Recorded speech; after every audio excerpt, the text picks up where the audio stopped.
창세기 31장 38절에서 42절 말씀 봉독할 때 주께서 성경에 명하신 바를 따라 주의 말씀 잘 받는 표로 크게 아멘합니다.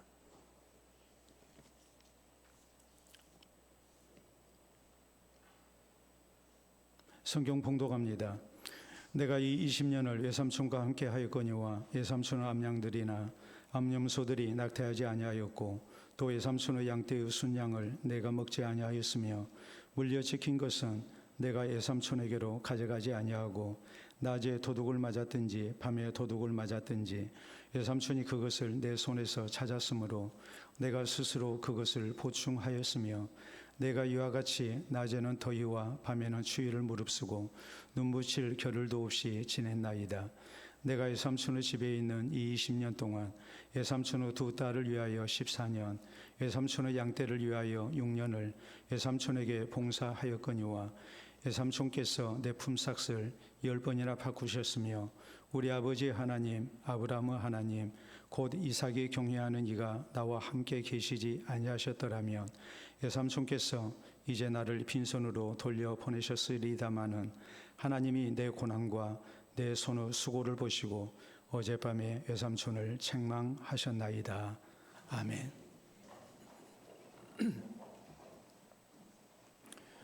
신문기자 출신으로 우리나라의 상인 정신을 주제로 많은 글을 쓴 김송본이라는 분이 있습니다.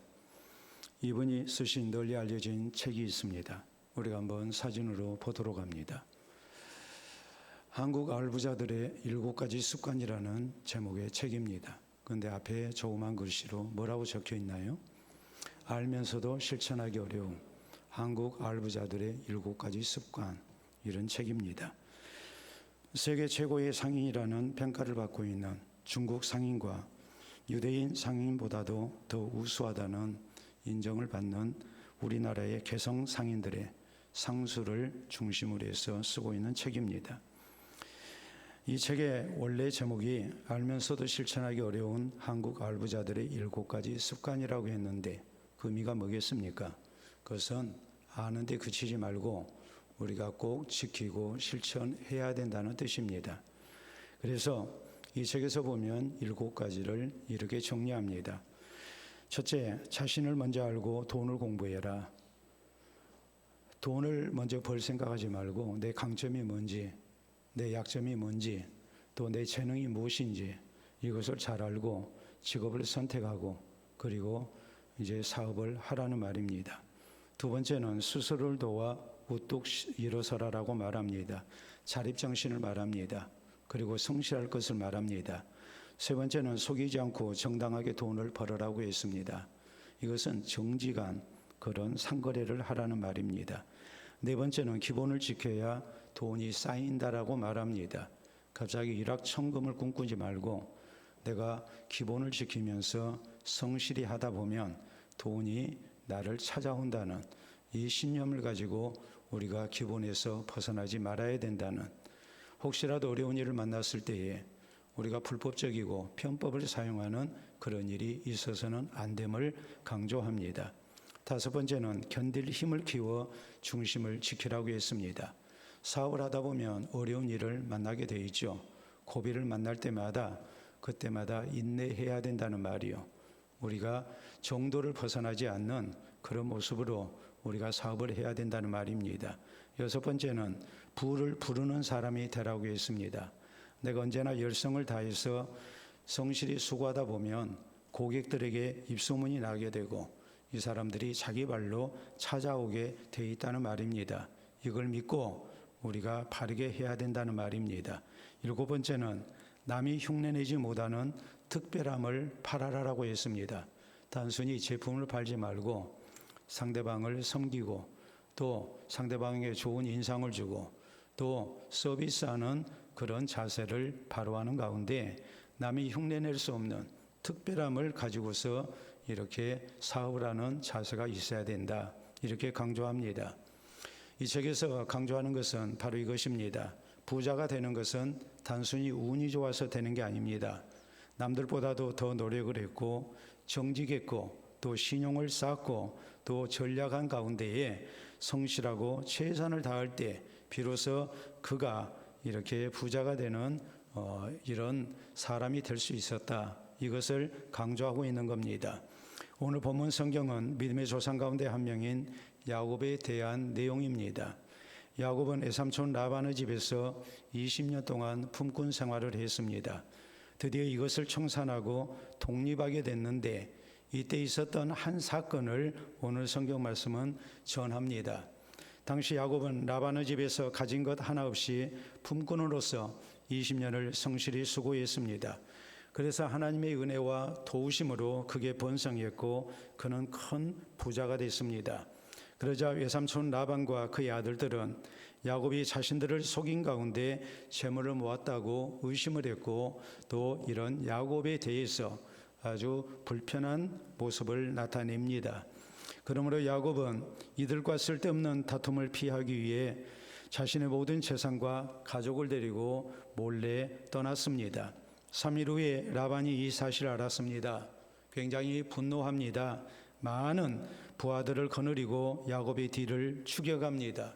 그래서 7일 후에 야곱을 따라잡고 저를 추궁합니다. 이때 야곱은 외삼촌인 라반에게 자신의 억울함을 호소합니다. 또 지난 20년 동안 자신이 어떻게 고생하며 일했는지, 또 어떻게 해서 그가 오늘날 이렇게 큰 부자가 되어서 독립하게 되었는지 여기에 대해서 설명합니다. 특히 오늘 본문 42절에 보면 야곱은 이렇게 말합니다. 우리 아버지 하나님, 아브라함의 하나님, 곧 이삭이 경외하는 이가 나와 함께 계시지 아니하셨더라면 외삼촌께서 이제 나를 빈손으로 돌려보내셨으리다마는 하나님이 내 고난과 내 손의 수고를 보시고 어젯밤에 외삼촌을 책망하셨나이다라고 말합니다. 지난 20년 동안 할아버지 아브라함의 하나님, 자기 아버지 이삭의 하나님을 의지하는 가운데 이 하나님을 향한 신앙으로 나는 누구보다 열심으로 수고했습니다. 그럴 때 이 하나님께서 내 고난과 내 손의 수고를 보시고 나에게 복을 주셔서 내가 이렇게 큰 부자가 될 수 있었다고 자신의 결백을 강력하게 주장합니다. 그러므로 사랑하는 성도 여러분, 우리 모두 오늘 본문 성경을 통해서 우리가 하나님께서 나를 있게 하신 일터에서 어떤 신앙자세로 일해야 하는지 살펴봐야 됩니다. 그래서 야곱처럼 하나님께서 내 고생과 내 손의 수고를 보시고 또 하나님의 복을 허락하시는 복된 성도들이 되어야 될 것입니다. 그러면 우리 성도는 일터에서 어떤 신앙자세로 내 손의 수고를 다해야 됩니까? 우리는 첫째로 정직하고 성실한 모습으로 내 손의 수고를 다해야 합니다. 38절에 보면 야곱은 외삼촌 라반에게 말합니다. 내가 이 20년을 외삼촌과 함께 하였거니와 외삼촌의 암양들이나 암염소들이 낙태하지 아니하였고 또 외삼촌의 양떼의 순양을 내가 먹지 아니하였음이라고 했습니다.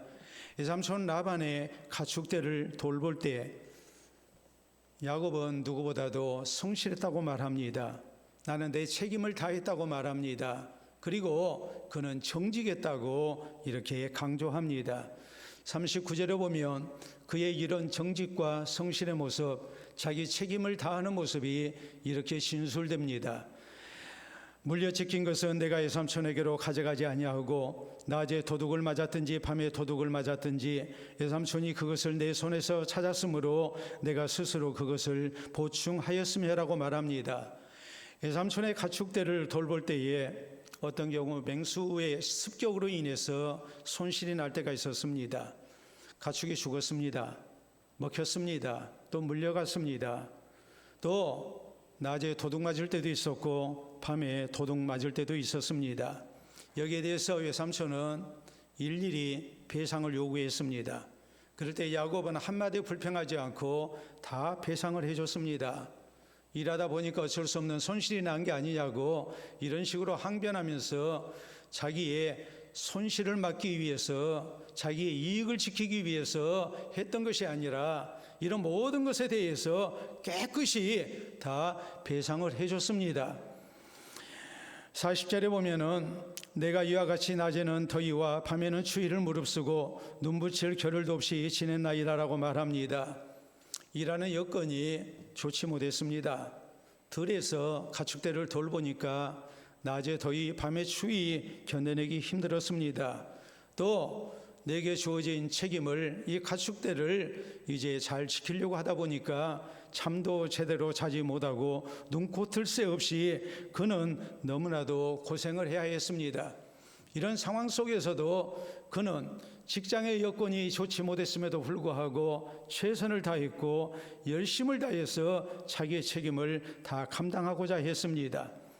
이런 세월이 20년이었습니다. 20년 동안 누구보다도 정직했고 성실한 자세로 자기의 책임을 다하며 수고했던 것입니다.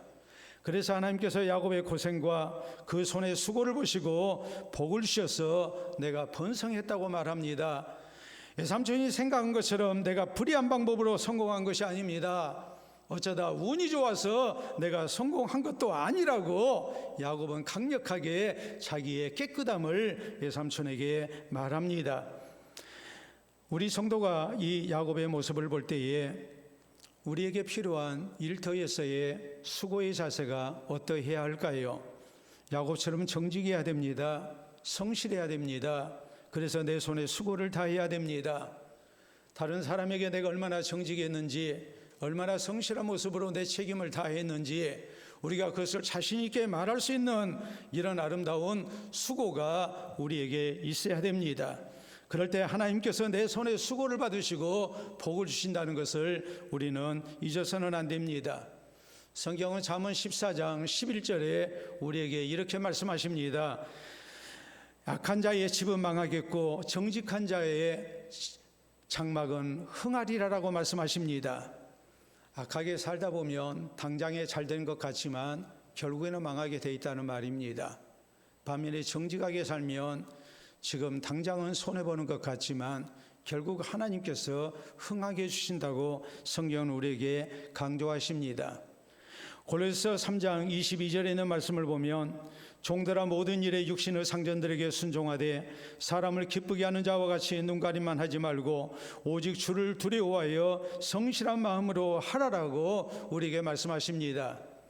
우리가 직장 생활할 때 그리스도인으로서 누구보다도 정직하고 성실해야 된다고, 사람 앞에서 수고하는 것이 아니라 하나님 앞에서 내가 일한다는 것을 기억하고 누구보다도 정직하고 성실한 모습으로 수고해야 된다고 우리에게 강력하게 말씀하십니다. 우리가 성경을 보면 하나님께서 사랑하시고 귀히 쓰신 사람들이 나옵니다. 그 가운데 한 사람, 빼놓을 수 없는 사람이 바로 다니엘입니다. 나라가 망했습니다. 청소년의 때에 그는 이방 나라의 포로로 끌려갔고 왕립 장학생으로 선발이 돼서 하나님 의지하는 가운데 열심으로 공부합니다. 그럴 때 하나님께서 그에게 지혜를 주셔서 다른 소년들보다도 10배나 더 지혜로운 사람이 되게 하셨고, 이런 것이 인정받아서 그는 고위 공직자로 출세하게 됩니다. 이런 다니엘의 모습에 대해서 시기하고 질투하는 사람들이 있었습니다. 나라의 총리가 됐던 다니엘의 뒷조사를 합니다. 그럴 때에 다니엘은 아무 흠이 없었습니다. 그런 부정을 저지른 일이 없었습니다. 누구보다도 깨끗한 고위 공직자였습니다. 그래서 하나님께 영광을 돌려드립니다. 하나님이 사랑하시고 더욱 붙들고 귀히 쓰시는 하나님의 사람이 됐습니다. 마태복음 25장에 보면 우리 예수님께서 들려주신 달란트 비유가 나옵니다. 주인이 먼 나라로 떠나면서 종들에게 자기 재산을 맡기고 관리를 부탁했습니다. 주인이 멀리 떠났습니다. 어떤 종은 그 시간을 이용해서 편히 쉬고 일하지 아니했지만 주인 앞에 칭찬을 들었던 종은 주인이 없는 상황에서도 자기의 책임을 다합니다. 최선을 다해서 수고를 했고 거기에 대해서 많은 이득을 거두은 가운데에 주인에게 내놓습니다. 그럴 때 주인이 착하고 충성된 종이라고 칭찬을 했고 더 많은 것을 맡겼다고 우리 주님은 이 비유를 통해서 우리가 하나님께서 내게 맡기신 일에 어떤 성실이 있어야 되고 정직함이 있어야 되는가를 분명하게 강조하셨습니다. 우리 예수님께서는 하나님이 맡기신 구원 사역을 담당하실 때에 이른 아침부터 저녁 늦게까지 수고하셨습니다. 백성들을 불쌍히 여기시고 저희를 진심으로 사랑하시고 하나님의 은혜를 나타내십니다. 십자가에 달려 죽으시는 일까지도 우리 주님은 성실함으로 책임을 감당하십니다. 다 이루었다고 말씀하시고 우리 주님은 우리에게 구원의 길을 여셨습니다. 하나님이 나를 있게 하신 것에서 내가 맡은 일에 어떤 성실과 정직을 다해야 하는가를 우리가 잊어서는 안 됩니다. 미국의 한 유명한 전자회사의 기술부장으로 재직을 하고 있었던 간부가 있었습니다. 그런데 이 회사가 재정이 악화돼서 어려움을 겪게 됐습니다. 누가 보더라도 망할 수밖에 없는 회사입니다. 그럴 때 경쟁 회사인 유명한 필립스 전자의 기술부장이 만나자고 연락이 왔습니다. 그러더니 이런 제안을 합니다. 당신 회사 곧 망하지 않느냐? 그러니까 당신의 회사의 기밀 자료를 우리에게 넘겨주면 후한 사례를 하겠다고 제안을 하는 겁니다. 그런 경우가 흔하게 있죠. 그때 이 사람은 굉장히 화를 내면서 이런 말을 합니다. 그런 이야기라면 두 번 다시 나에게 얘기하지 마시오. 우리 회사가 지금은 많이 힘들지만 그래도 우리 직원들 가운데 양심을 파는 사람은 없습니다. 하면서 이런지하에 거절을 했습니다. 얼마 후에 이 회사 파산했습니다. 이 간부도 실직하고 말았습니다. 그런데 얼마 후에 경쟁사인 이 필립스사의 회장으로부터 이분에게 연락이 왔습니다. 꼭 한번 만나자는 겁니다. 그래서 만났습니다. 그랬더니 하는 말이 자기 회사의 기술부장을 맡아달라는 겁니다. 그러면서 자기를 도와달라는 거예요. 그러니까 아니 뭘 믿고서 나에게 이런 중책을 맡기시려고 합니까? 당신 회사에 기술부장이 있지 않습니까? 그랬더니 하는 말이 당신이 만났던 우리 회사 기술부장이 정년 퇴임을 했습니다. 정년 퇴임을 하면서 특별히 당신을 후임으로 추천을 했습니다. 당신의 실력은 업계에서 이미 유명한 데다가 당신의 정직함이 나와 우리 회사의 직원들에게 큰 감동이 됐습니다. 라고 말하는 겁니다. 그래서 이 직원은 필립스 전자회사의 간부로 기술부장으로 재취업을 했습니다. 변함없이 성실했고 정직했습니다. 자기 책임을 다합니다. 그래서 소문으로만 듣던 실력자인 것을 인정받습니다. 그리고 나중에 이분은 필립스 전자회사의 최고 경영자가 됩니다. 경영인으로서 전설적인 발자취를 남긴 필립스 전자회사의 크니스 회장이 바로 이분입니다. 변함없이 우리가 성실하고 정직한 것이 책임을 다한다는 것이 얼마나 소중한가를 가르치는 일화입니다. 사랑하는 성도 여러분, 우리 성도도 일터에서 정직하고 성실한 모습으로 일해야 됩니다. 또 내 책임을 다해야 됩니다. 우리는 신실한 그리스도인으로 먼저 인정을 받아야 됩니다. 그래서 내가 하는 일을 통해서 내 손의 수고를 통해서 하나님께 영광을 돌려드리고 또 하나님께서 내 손의 수고를 받으시고 아름다운 열매를 허락하시는 은혜가 우리에게 우리 일터에 있기를 바랍니다. 두 번째로 우리 성도는 섬기기를 힘쓰는 가운데 내 손의 수고를 다해야 됩니다. 41절에 보면 야곱은 외삼촌 라반에게 말합니다.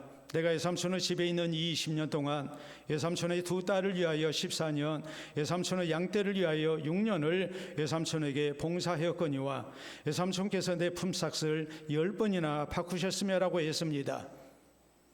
이 말대로 야곱은 외삼촌 밑에서 품꾼으로 20년을 수고했습니다. 외삼촌의 두 딸과 결혼을 하게 됐는데 지참금이 없습니다. 그러므로 품꾼으로 한 사람에게 7년씩 도합 14년 동안 봉사를 해야 했습니다. 그는 몸으로 때웠습니다. 그리고 또 6년을 품꾼살이를 합니다. 이 품꾼살이를 야곱은 뭐라고 그랬냐면 봉사했다고 했습니다. 원문의 뜻대로 하자면 이 봉사라는 말은 섬긴다는 뜻입니다. 다시 말하자면 주인의 일을 내 일처럼 했다는 말이고, 책임감을 가지고 주인의식을 가지고 내가 할 수 있는 최선을 다했다는 말입니다. 내가 복받기 위해서 한 것이 아니라 나의 수고를 통해서, 나의 섬김을 통해서 나를 고용한 사람에게 복이 되기를 원하는 모습으로 헌신됐다는 그런 의미가 바로 원문에 나와 있는 봉사의 뜻입니다. 그렇기 때문에 우리가 이 창세기 30장 27절에 보면 야곱이 아내의 지참금 대신 14년을 품꾼으로 일했을 때에 야곱은 외삼촌을 떠나서 따로 독립하기를 원합니다. 그런데 이때 외삼촌이며 장인이고 자기의 고용주가 되는 라반이 야곱을 붙들며 이렇게 말합니다. 여호와께서 너로 말미암아 내게 복 주신 줄을 내가 깨달았노니 네가 나를 사랑스럽게 여기거든 그대로 있으라라고 말합니다. 내가 너 때문에 하나님의 복을 받았다는 말이에요. 그래서 내가 이렇게 번성했다는 말이에요. 그렇기 때문에 나 떠나려 하지 말고 계속해서 내 일을 맡아달라고 당부합니다. 주인이 붙잡는 일꾼이었고 그 정도로 야곱은 성실과 정직으로 책임감으로 인정을 받았던 사람이고 자기의 봉사와 섬김을 통해서 주인에게 하나님의 복을 가져오는 사람이었습니다. 그래서 야곱은 외삼촌 집에서 가축대를 계속 돌봅니다. 그런데 외삼촌이 정당한 품삯을 주지 않습니다. 속입니다. 10번이나 그랬습니다. 그래도 야곱은 변함없이 20년 동안을 근속하며 성실과 정직한 모습으로 섬겼습니다. 단순히 나와 내 가족만을 위해서 일하지 않았습니다. 나를 통해서 주인이 하나님의 복을 받도록, 내가 일하는 직장이 잘 되도록 하기 위해서 그는 최선을 다하는 사람이었습니다. 그럴 때 하나님께서 야곱의 고생을 또 그 손에 수고를 보시고 하나님의 놀라우신 복으로 갚아 주셨던 것입니다. 우리 성도도 일할 때에 바로 이 자세가 있어야 됩니다. 단순히 나의 경제적 목적으로만 일해서는 안 됩니다. 그보다는 그리스도인으로서 우리가 섬기기를 힘쓰는 가운데 일해야 됩니다. 내 손의 수고를 통해서 다른 사람이 하나님의 복을 받게 해야 됩니다. 회사에 하나님의 복이 나타나게 하고 고용주에게 또 고객에게 하나님의 복이 전달되도록 해야 됩니다. 그래서 하나님께 영광을 돌리는 일꾼들이 되어야 됩니다. 우리가 성경에 보면 우리 예수님은, 우리 그리스도인은 섬기는 자가 되어야 된다고 했습니다. 섬기는 자가 된다는 것이 단순히 교회 안에서만 섬기는 자가 되는 것을 의미하지 않습니다. 우리 직장에서, 일터에서, 또 우리가 사는 이 세상 속에서 우리는 만나는 사람을 섬기는 자세로 우리가 존대하고 또 우리가 복이 되기를 힘써야 됩니다. 골로새서 3장 23절로 24절에 보면 우리 그리스도인들의 직장 생활에 대하여 이렇게 말씀합니다. 무슨 일을 하든지 마음을 다하여 주께 하듯 하고 사람에게 하듯 하지 말라. 이는 기업의 상을 주께 받을 줄 아나니 너희는 주 그리스도를 섬기느니라라고 말씀하십니다. 우리의 일터에서 하나님을 섬기는 사람이 되라. 우리의 고용주에게, 고객에게 이분이 바로 내 앞에 계시는 주님이라 생각하고 예수님이라 생각하고 우리가 섬겨야 된다고 성경 말씀합니다. 에베소 6장 6절로 7절도 우리 그리스도인의 직장 생활에 대하여 말씀합니다. 눈가림만 하여 사람을 기쁘게 하는 자처럼 하지 말고 그리스도의 종들처럼 마음으로 하나님의 뜻을 행하고 기쁜 마음으로 섬기기를 주께 하듯 하고 사람들에게 하듯 하지 말라라고 우리에게 분명하게 말씀하십니다. 일할 때 주님 섬기는 마음으로 다른 사람 섬겨야 된다고, 내가 하는 일이 다 주를 섬기는 일이고 하나님의 일이라 생각하고 우리가 최선을 다해서 정직한 모습으로 섬기는 모습으로 우리가 수고해야 된다고 말씀하십니다. 교회에서 우리가 봉사하는 일만 하나님의 일이고 직장 생활은 하나님의 일이 아니고 세상 일이라는 잘못된 생각을 해서는 안 된다는 말입니다. 우리의 삶의 터전에서 우리가 교회에서나 교회 밖에서나 직장에서나 어디서든지 우리가 주를 섬기는 자세로 사람을 대해야 되고 일해야 되고, 그래서 하나님의 복이 되어야 되고 하나님께 영광을 누리는 사람이 되어야 됨을 우리에게 말씀하고 있는 것입니다. 옛말에 그랬습니다. 병풍과 장사는 구부리지 않으면 세울 수 없다라고 했습니다. 여러분, 병풍이라는 것 구부리지 아니하면 서지 않습니다. 펴면은 넘어지게 되어 있습니다. 장사도 마찬가지입니다. 구부려야 됩니다. 뭘 구부려야 될까요? 내 머리를, 내 허리를 구부려야 됩니다. 고객을 왕처럼 모시고 겸손함 가운데 고객을 섬기는 자세가 있어야 됩니다. 그래야 장사가 세워지게 됩니다. 사업이 일어나게 됩니다. 세계적인 기업 가운데에 커피 체인점인 스타벅스가 있습니다.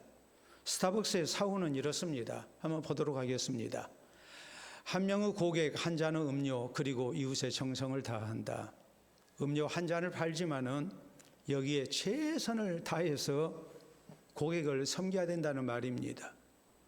그렇기 때문에 스타벅스에서는 음료를 주문하면 외부에서 가져온 음식을 매장에서 먹도록 허용합니다. 고객의 편의를 위해서 그것을 허용하는 겁니다. 반면에 다른 커피점이나 우리가 다른 데 가보면 거기 뭐라고 나와 있나요? 외부 음식 반입할 수 없다고 분명하게 경고문이 붙어 있습니다. 스타벅스는 그렇게 하지 않습니다. 외부 음식 반입이 가능합니다. 그러다 보니까 진상 손님들도 있곤 합니다. 어떤 사람은 정말 이런 사람이 있을까 할 정도로 도저히 이해가 안 되는 그런 사람들도 있습니다. 그래서 보면은 이게 우리나라 맞는가 하는 생각이 들 정도로 진상 손님들이 있기도 합니다. 그래도 계속해서 외부 음식을 반입할 수 있도록 합니다. 고객을 섬기는 것이 기본이기 때문에 그렇습니다.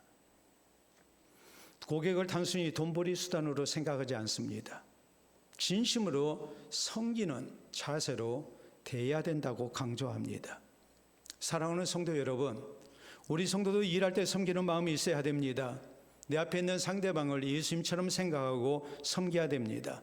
내가 하는 일이 곧 하나님의 일이요 주님을 섬기는 일이라는 것을 우리는 잊어서는 안 됩니다.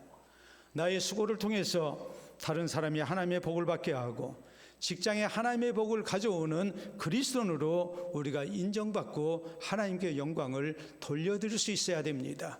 그래서 하나님께서 나의 수고를 받으시고 하나님의 복을 또한 허락하시는 은혜가 우리에게 있기를 바랍니다. 세 번째로 우리 성도는 생사호국의 주인 되시는 하나님을 의지하는 가운데 내 손에 수고를 다해야 됩니다.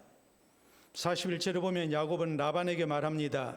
내가 외삼촌의 집에 있는 20년 동안 외삼촌의 두 딸을 위하여 14년, 외삼촌의 양떼를 위하여 6년을 외삼촌에게 봉사하였거니와 외삼촌께서 내 품삯을 10번이나 바꾸셨음이라고 했습니다. 야곱의 외삼촌이자 장인이었던 그리고 고용주였던 라반은 불의한 사람이었습니다. 20년 동안 정직하고 성실한 모습으로 열심히 수고했던 야곱에게, 그리고 이 야곱을 통해서 내가 하나님의 복을 받는다고 그렇게 말했던 이 사람이 야곱에게는 정당한 품삯을 주지 않았습니다. 악덕 고용주였습니다. 42절에 보면 우리 아버지 하나님 아브라함의 하나님 곧 이삭이 경외하는 이가 나와 함께 계시지 아니하셨더라면 외삼촌께서 이제 나를 빈손으로 돌려보내셨으리라마는 하나님이 내 고난과 내 손의 수고를 보시고 어젯밤에 외삼촌을 책망하셨나이다라고 말합니다. 악독 고용주인 그리고 주인이었던 장인이었던 외삼촌 라반은 야곱에게 정당한 보수를 지불하지 아니했습니다. 그러나 야곱이 부자가 될 수 있었던 것은 하나님께서 이 모든 것을 보시고 야곱을 도와주셨기 때문이었습니다. 실제 야곱은 외삼촌으로부터 부당한 대우를 받을 때에 하나님께 호소하고 하나님 의지합니다. 그럴 때 하나님께서 야곱의 기도를 받으십니다.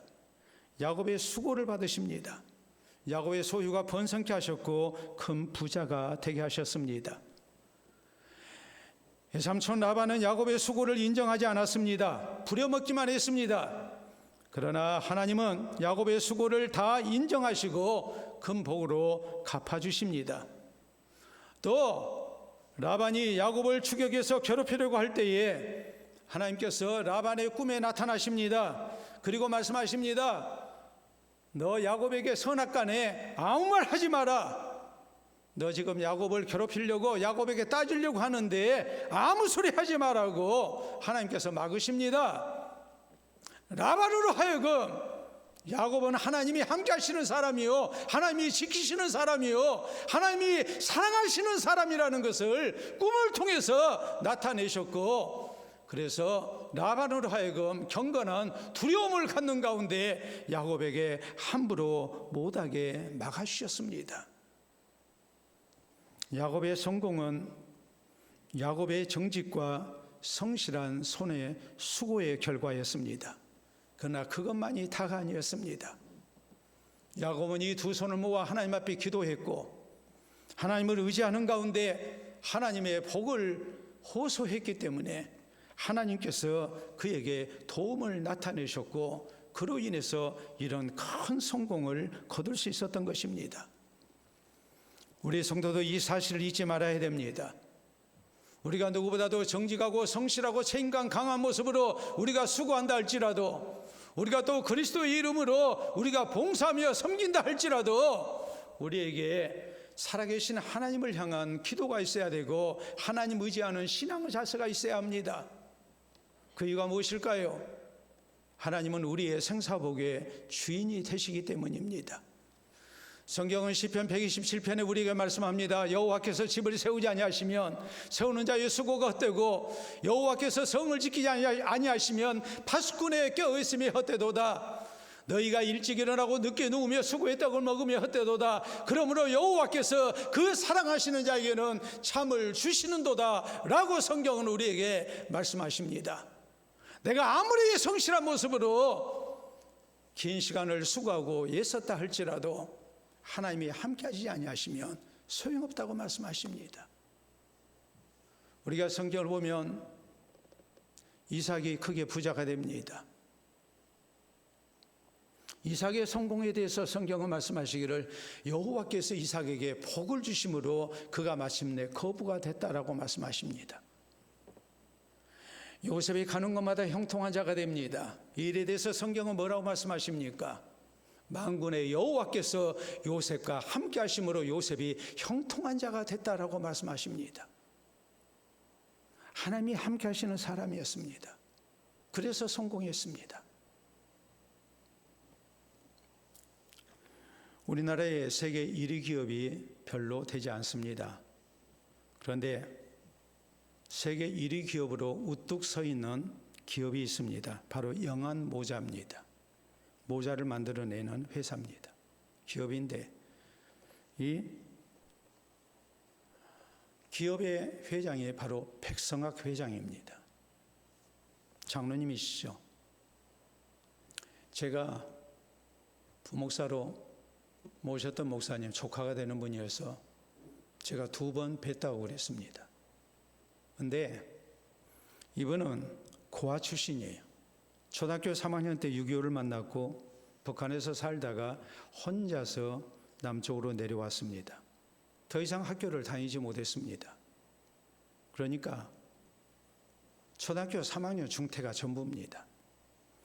할아버지 때부터 기독교 신앙으로 살아왔던 집안인지라 하나님을 의지했고 그래서 크게 성공을 했습니다.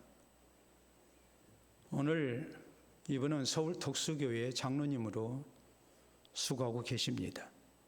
일찍 하나님을 향한 신앙으로 모자 사업에 뛰어들었고 그래서 세계 1위의 기업을 일궜습니다. 그래서 모자왕이라는 별명이 붙은 분입니다. 이분이 자서전을 썼습니다. 그리스도인들에게 신앙의 용기를 주고 복음을 모르는 이들에게 하나님의 살아계심을 증거하기 위하여 나의 삶과 신앙을 기록하고 고백합니다라고 했습니다. 그 자서전의 제목이 이것입니다. 우리 한번 보도록 하겠습니다. 내가 만들지 않은 성공입니다. 이번 말씀 들으면 고생 많이 하셨습니다. 근데 내 고생 때문에 성공했다고 생각을 안 하십니다. 생사복의 주인 되신 하나님을 의지했고 열심으로 남들보다 더 수고했을 때 하나님의 도우심으로 내가 큰 성공을 했다고 고백합니다. 그러므로 내가 만들지 않은 성공, 다시 말하자면 하나님께서 만드신 성공이라고 이렇게 널리 고백하고 있는 것입니다. 사랑하는 성도 여러분, 잠언 16장 3절에 보면 너희 행사를 여호와께 맡기라 그리하면 내가 경영하는 것이 이루어지리라라고 하나님은 우리에게 말씀하십니다. 우리 성도는 일할 때 생사복의 주인 되신 하나님을 의지해야 된다는 말입니다. 하나님을 의지하는 가운데 우리가 진실해야 되고 하나님을 의지하는 가운데 성실해야 되고 하나님을 의지하는 가운데 우리가 내 책임을 다해야 됩니다. 하나님을 의지하는 가운데 우리가 섬기는 마음으로 일터에서 일해야 됩니다. 그래서 하나님께서 내 손에 수고를 받으신 가운데 하나님의 복을 허락하시는 은혜가 우리 모두에게 있기를 바랍니다. 프랑스의 유명한 화가 밀레가 있습니다. 이 밀레가 1857년부터 1859년까지 그렸던 위대한 작품이 있습니다. 바로 만종이라는 작품입니다. 한번 보도록 하겠습니다. 다 아시죠? 한날에 수고를 마치고 젊은 농부 부부가 하나님 앞에 기도하는 모습입니다. 저 뒤에 예배당이 조그맣게 보입니다. 왜 제목이 만종일까요? 밀레는 이 작품을 완성하고 난 다음에 이렇게 제목을 덧붙였습니다. 저녁 기도 시간에 드리는 감자 수확을 위한 기도. 그러므로 저녁 기도라고 했습니다. 옛날에 시계가 없기 때문에 하루 일과를 마칠 때에 예배당에서 종을 쳐줍니다. 그러면 그 종소리를 듣고 농부들이 한날의 모든 수고를 마치고 들녘에서 기도를 하는 겁니다. 하나님, 오늘도 하나님께서 내게 건강을 주시고 또 이렇게 일할 수 있게 해주셔서 감사합니다. 그래서 이렇게 감자를 수확할 수 있게 됐습니다. 하고 하나님 앞에 감사 기도를 드리는 겁니다. 은은한 종소리에 맞춰서 부부가 두 손을 모으고 하나님 앞에 기도합니다. 그렇기 때문에 우리나라에서는 이 저녁에 종을 쳤다 해서 저녁 만자를 써서 만종이라고 이렇게 제목을 붙인 겁니다. 이 만종이라는 명화에는 세 가지 신성함이 있다고 말합니다. 첫째는 가정의 신성함입니다. 함께 일하는 아름다운 모습, 신앙 안에서 하나된 모습. 두 번째는 노동의 신성이 있습니다. 내가 땀 흘려서 일해서 먹는 겁니다. 세 번째는 신앙의 신성함이 있습니다. 우리의 생명의 주가 되시는 하나님을 향해 기도하고 하나님 앞에 감사할 줄 아는 모습. 이 세 가지 신성함이 담겨져 있는 명화 중에 명화라고 말을 합니다. 사랑하는 성도 여러분, 우리 성도도 내 손의 수고에 대한 이런 신성함이 있어야 됩니다. 우리 일터에 이런 신성함이 있어야 됩니다. 단순히 먹고 살기 위한 경제적인 목적으로만 우리가 일해서는 안 됩니다. 그리스도인으로서 우리는 누구보다도 정직하고 성실한 모습으로 내 손에 수고를 다해야 됩니다. 또 우리는 그리스도인으로서 섬기기를 힘쓰는 가운데 내 손에 수고를 다해야 됩니다. 또 우리는 그리스도인이기 때문에 생사복의 주인 되시는 하나님을 의지하는 가운데 일터에서 내 손에 수고를 다해야 됩니다. 그래서 하나님께서 내 고생을 받아주시고 내 손에 수고를 받아주시는 가운데 이런 모든 것이 하나님께 영광이 되고 또 이웃에게 또 나에게 하나님의 복이 많은 은혜가 충만하시기를 우리 주님의 이름으로 축원합니다. 우리 함께 기도합니다. 오늘 우리의 수고를 위해서 우리의 일터를 위해서, 우리의 직장을 위해서 우리가 마땅히 기도해야 하지 않습니까? 참으로 힘들고 힘든 계절이지만 우리가 일할 수 있다는 것이 얼마나 감사한지, 또 하나님께서 내게 맡기신 이 직업이, 일터가 하나님의 영광을 나타내라 하신 소명인 줄로 알고 우리가 이 하나님의 일에 최선을 다해야 됩니다. 누구보다도 정직하고 성실할 것을, 책임을 다할 것을, 그리고 그리스도 이름으로 봉사하고 섬길 것을 진실되게 하나님을 의지하며 하나님의 지혜와 은총으로, 도우심으로 우리가 수고할 것을 다시 한번 다짐할 수 있기를 바랍니다. 기도합니다.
참으로 좋으신 우리 아버지, 은혜를 진심으로 감사합니다. 우리에게 건강을 주시고 일터를 주시고 재능을 주시고 또한 귀한 직장을 허락하여 주셔서 우리가 그리스도의 이름으로 열심으로 수고하며 일용할 양식을 얻도록 해주신 것을 참으로 감사합니다. 참으로 어려운 시대를 살아가지만 주께서 우리를 있게 하신 것이 하나님의 거룩한 성소인 줄로 알고, 우리가 하는 일이 하나님의 일인 줄로 알고, 우리가 성실과 정직으로 책임감을 가지고 잘 감당할 수 있기를 원합니다. 또 우리가 주를 섬기는 마음으로 사람을 섬기며 고객을 대할 수 있기를 원합니다. 또 직장 생활에 우리가 성실하기를 원합니다. 이런 모든 일들이 주께 영광이 되게 하시고 만나는 이들에게 하나님의 복이 되게 하시고 직장에서 꼭 필요한 신실한 일꾼들 다 될 수 있도록 도와주시옵기를 원합니다. 살아계신 하나님, 이 하나님 의지하여 우리가 주의 도우심을 구할 때 하나님께서 지혜를 주시고 기이한 도우심을 허락하여 주셔서 하는 일마다 형통할 수 있도록 은혜를 베풀어 주시옵소서. 내 손에 수고를 주께서 다 받으시는 가운데 무슨 일을 하든지 하나님께서 함께 하시는 사람으로 널리 인정받게 하시고 또 하나님께 복받은 주의 백성으로 인정받게 하여 주셔서 모든 이들에게 또 직장에서 꼭 필요한 사람이 되게 하시고 하나님의 영광을 위한 선한 도구로 쓰임받게 하시고 또 세상에 유익이 되고 복이 되는 하나님의 사람들로 우리가 살아갈 수 있도록 인도하여 주시옵소서. 무덥고 힘든 계절이 오나 우리 주신 소명을 기억하며 우리가 다시 한번 힘을 내게 하시고 하나님께서 함께하여 주셔서 저희의 모든 수고 속에 하나님의 주시는 놀라운 열매가 있게 하시고 하나님의 복이 나타날 수 있도록 역사하여 주시옵고 좋은 것에 충성하여 더 많은 것을 맡는 주의 복된 백성들이 다 되게 하여 주시옵소서. 감사하고 예수님 이름으로 기도하옵나이다. 아멘.